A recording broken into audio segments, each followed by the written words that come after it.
Have you ever stopped to question the origin of Christmas traditions?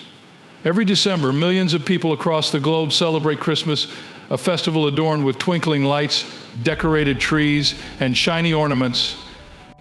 It's a time of joy and togetherness, a celebration of the birth of Jesus Christ, or so we've been led to believe. But what if I told you that the roots of these traditions are not as holy as you might think? What if they were not born in Bethlehem, but are instead deeply rooted in ancient pagan rituals, borrowed, adapted, and repackaged by early Christians? Intrigued? Shocked, perhaps? This journey is not for the faint-hearted. Let's take a closer look into the controversial origins of our beloved Christmas traditions, unearthing the paradoxes and ironies hidden beneath the festive cheer. Prepare to have your beliefs challenged. To fully grasp this topic, we first need to understand what paganism is. Paganism, a term first used in the 4th century by early Christianity, was initially intended to ridicule non-believers of monotheism. The term has since evolved and is now used to denote a variety of pre-Christian, nature-oriented religious traditions. Paganism encompasses a rich tapestry of beliefs and practices, often tied to the cycles of nature and the reverence of the natural world. It's not a single unified religion, but rather an umbrella term for many spiritual paths that are rooted in indigenous earth-based expressions of faith. These faith expressions are as diverse as the cultures from which they originate. From the Norse pantheon of gods like Odin and Thor, worshipped by the Vikings, to the Roman deities like Jupiter and Mars, each culture had its unique pantheon and practices. Paganism differs significantly from monotheistic religions like Christianity. While Christianity is centered around the worship of one God, pagan traditions often venerate a pantheon of gods and goddesses, each with their unique domains and responsibilities. Pagan rituals and practices were often directly linked to the natural world. The changing of the seasons, the cycles of the moon, and the rhythm of the earth were all deeply significant. These natural cycles were seen as expressions of the divine and were often marked with rituals and celebrations. Paganism also places a high value on the direct, personal experience of the divine, often through meditation, ritual, and nature communion. It's a spirituality that encourages individual exploration and interpretation, which is another stark contrast to the prescriptive doctrines of monotheistic religions. Another key aspect of paganism is its reverence for the feminine divine, often symbolized by a goddess.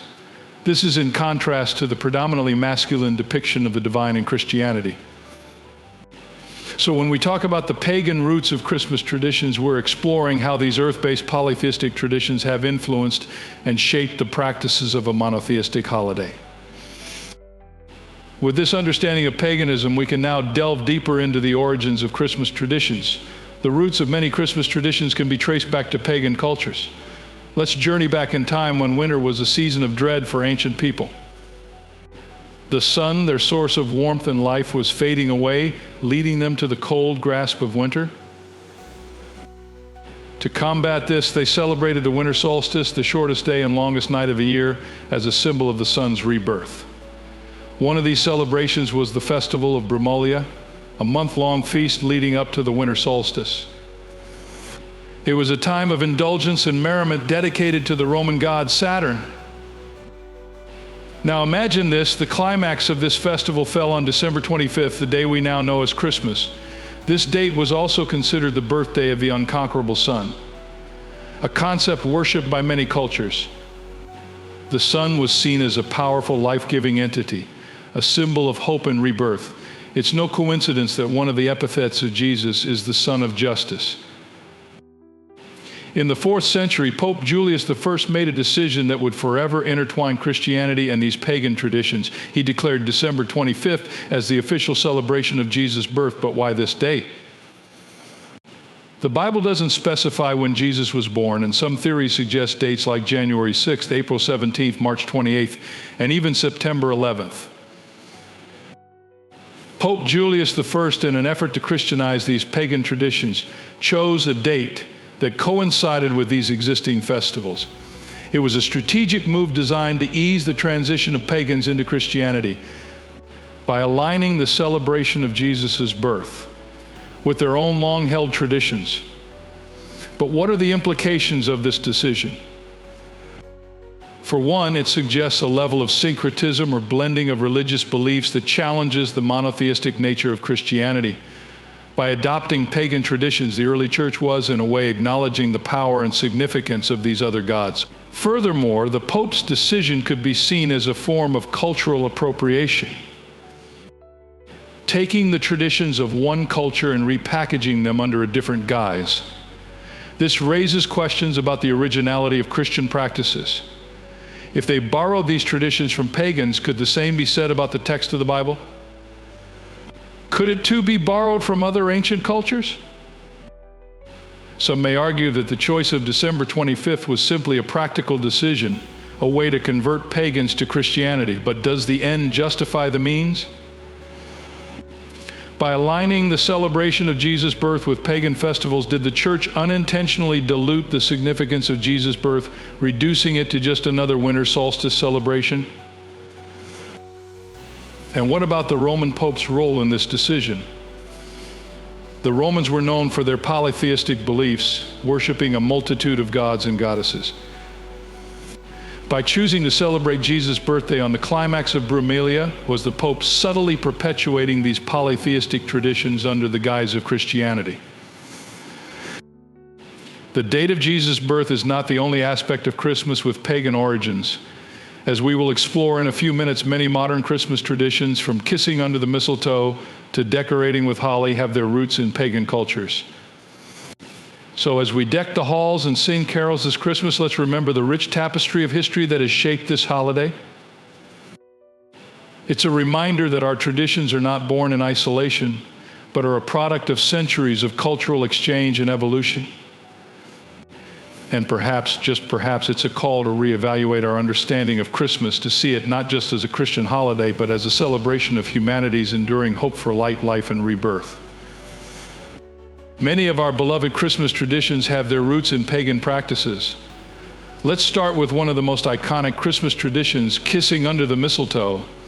This tradition hails from the ancient Druids who held the mistletoe in high regard.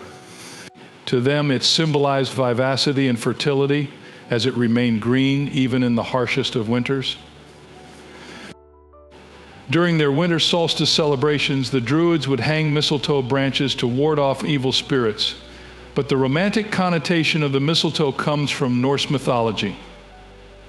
Frigga, the goddess of love and beauty, declared the mistletoe a symbol of love after her son Baldur was resurrected from the dead. From then on, it was customary to kiss under the mistletoe as a sign of love and lasting friendship. Another tradition we've come to associate with the festive season is hanging ornaments on a Christmas tree. This practice can be traced back to the Roman festival of Saturnalia, held in honor of the god Saturn. During this festival, Romans would adorn their homes and temples with decorative ornaments. These ornaments, called oscilla, often bore the image of a god or goddess and were believed to bring good fortune. In this context, it's interesting to note that we still hang ornaments, albeit with different representations, on our Christmas trees. The tradition of decorating with holly is another practice with pagan origins. The Druids, Celts, and Romans used holly in their winter solstice celebrations. The Druids and Celts believed that holly warded off evil spirits and brought good luck. The Romans, on the other hand, associated holly with their sun god Saturn and would gift holly wreaths during Saturnalia. The Christian adoption of this practice is an example of how the early church incorporated pagan symbols to ease the transition to Christianity. Now let's talk about jolly old Saint Nick, better known as Santa Claus. The figure of Santa Claus is a fusion of various figures and legends, including the Christian Saint Nicholas, the English Father Christmas, and the Dutch Sinterklaas. But one of the key influences on the modern image of Santa Claus is the Norse god, Odin. During the Yule, a pagan winter festival, children would fill their boots with straw and carrots for Odin's eight-legged horse, Sleipnir. In return, Odin would leave gifts or candy, a practice that is strikingly similar to our modern tradition of hanging stockings for Santa Claus to fill. This isn't the only Yule tradition that has found its way into modern Christmas celebrations.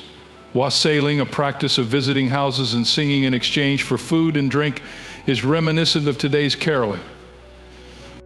However, the origins of wassailing are far from the wholesome tradition we know today. Wassailers, often rowdy and intoxicated, were known to kick down doors, threaten to defile women, and often resorted to violence to get their hands on the best food and drinks. A similar tradition existed in Finland, where people worshiped Bewa, the goddess of the sun, fertility, and sanity. They built a sleigh made of reindeer bones for Bewa to ride on her journey across the sky. The white reindeer that pulled Bewa's sleigh is uncannily reminiscent of Santa's reindeer. The Germanic peoples also had their own Yule traditions, which included decorating trees for Odin.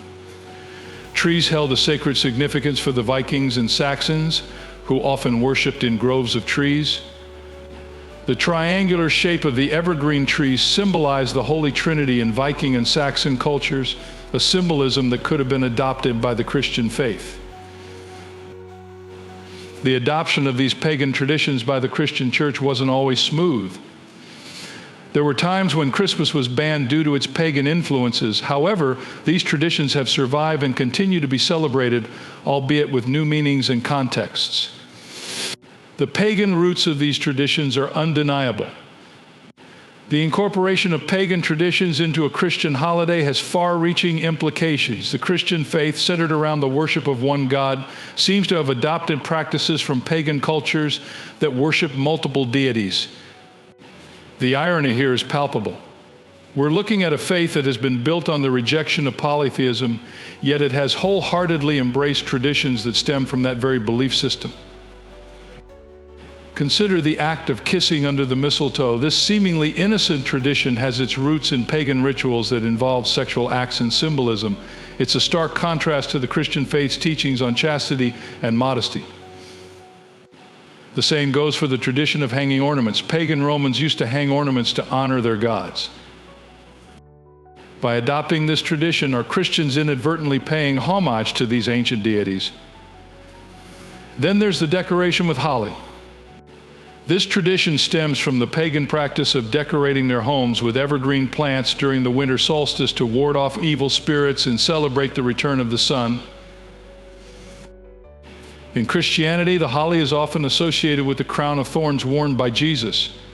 Yet its origins are steeped in a belief system that Christianity fundamentally rejects. Let's not forget about Santa Claus, the jolly old man who's become synonymous with Christmas. His origins can be traced back to Odin, the Norse god and saint, Nicholas, who was the patron saint of children and prostitutes. The modern image of Santa Claus is far removed from these figures, but the fact remains the character we've come to associate with Christian festivities has roots in pagan beliefs and practices. Now let's think about the implications of borrowing traditions from paganism on the Christian faith. It raises questions about the originality and authenticity of the Christian practices. If these traditions were borrowed and adapted, what does it say about the faith that adopted them? Does it dilute the essence of Christianity? Or does it point to a more syncretic approach to faith, one that incorporates elements from different belief systems? The potential disrespect to Jesus is another aspect to consider. If Jesus' birthday was not on December 25th, but this date was chosen to align with pagan festivals, it could be seen as a way of taking away from the significance of Jesus' birth. It's almost as if the celebration of Jesus' birth is secondary to the celebration of these pagan deities. Furthermore, the decision by Pope Julius I to align Jesus' birthday with the winter solstice and the birthday of the unconquerable sun could be seen as a strategic move to gain the acceptance of pagan converts. But it also raises questions about the motivations behind this decision. Was it a genuine attempt to integrate the Christian faith with existing traditions? Or was it a calculated move to expand the influence of the church? Finally, we come to the most significant implication. If Christianity borrowed these traditions from paganism, it begs the question, is the text of the Bible borrowed from other ancient cultures? After all, if the rituals and traditions were adapted from other cultures, it's not far-fetched to think that the same could be true for the religious texts. This is a controversial idea, to say the least, and it's one that challenges the very foundations of the Christian faith. The question then arises, is the text of the Bible borrowed from other ancient cultures? The date of Jesus' birth is a topic of much debate. Scholars and historians have proposed various dates throughout the year, each with its own set of reasonings and supporting evidence. Let's delve into the mystery surrounding Jesus' birth date and how it came to be aligned with pagan festivals. Firstly, January 6th. This date is recognized in many Eastern Orthodox churches as the Epiphany, marking Jesus' baptism and the visit of the Magi. Advocates for this date argue that it's more plausible given the timeline of events documented in the Bible. Next, let's consider April 17th. Some researchers using astronomical charts and biblical references suggest Jesus was born under the sign of Aries, the Lamb. This would place his birth in the spring, a time of renewal and new beginnings. March 28th is another proposed date. It's believed that early Christians might have symbolically aligned Jesus' conception and death, both occurring in late March, according to this theory. Thus, adding 9 months to late March leads us to a late December birth.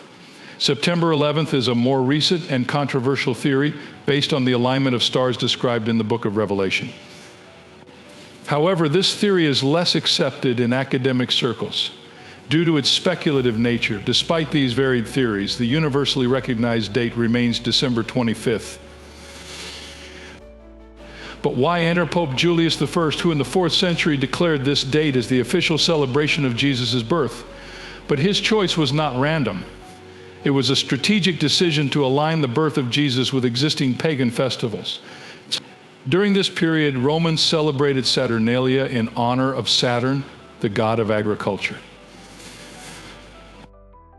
This festival was marked by feasting, gift-giving, and a temporary societal role reversal where slaves were served by their masters. December 25th was also the climax of the winter solstice festival, Brumalia, and the birthday of the invincible sun, a popular sun god. Pope Julius' decision to align Jesus' birth with these celebrations was a calculated move. It allowed early Christians to participate in popular festivities without facing persecution, while simultaneously transforming these pagan traditions into a celebration of Jesus' birth. This decision was not without controversy, as it raised questions about the authenticity of Christian traditions. Were they merely repackaged pagan customs? Moreover, one of the epithets of Jesus is the Son of Justice. So celebrating his birth on the same day as the sun, God's birthday, could be seen as a parchment. But it also further blurs the line between Christian and pagan traditions. The Pope's decision also had far-reaching implications. It allowed for the absorption of various pagan symbols and rituals into the Christian celebration. The Romans' use of ornaments and decorations during Saturnalia finds a mirror in today's Christmas trees adorned with baubles and tinsel. The Norse tradition of Yule, which involved a feast and the burning of a log, transformed into the Christian Yule log tradition. The decision to align Jesus' birth with pagan celebrations was a turning point in the history of Christmas. It allowed for a seamless integration of Christian and pagan traditions, creating the festive season we know today. But it also sparked a debate that continues to this day. How much of our Christian traditions are rooted in paganism? And what does this say about the authenticity of these traditions? The alignment of Jesus' birth with pagan celebrations raises questions about the authenticity of Christian traditions. As we peel back the layers of history, we find that the lines between pagan and Christian customs are not as clear-cut as we might think. The debate over Jesus' birth date serves as a reminder of this intricate tapestry of traditions that have interwoven over the centuries to create the holiday season we celebrate today. The exploration of the pagan roots of Christmas traditions has led us to some startling revelations. But Christmas isn't the only Christian holiday that has deep pagan roots. Let's take a look at Easter. If you enjoy our content, we'd love your support by joining one of our channel memberships. You help us continue creating videos like this one while gaining access to some amazing perks. As a member, you'll unlock exclusive content available only to supporters. Earn loyalty badges to show off in comments and live chats, and enjoy priority responses to your comments, shout-outs, and more. The best part? Memberships start at just $2.99 a month, less than a cup of coffee. Even small contributions make a big difference for the PJ Bible TV team in covering production costs and delivering the content you love. And if you're not ready to become a channel member today but still want to support us, there are other ways to help. Engaging with our videos is a tremendous way to show your support. By taking just a few moments to like the video, share it with friends, family, or on social media, and leave a comment. You're telling the YouTube algorithm to share our content with more people. Your support, no matter how you choose to show it, means the world to us. Thank you for being part of the PJ Bible TV community.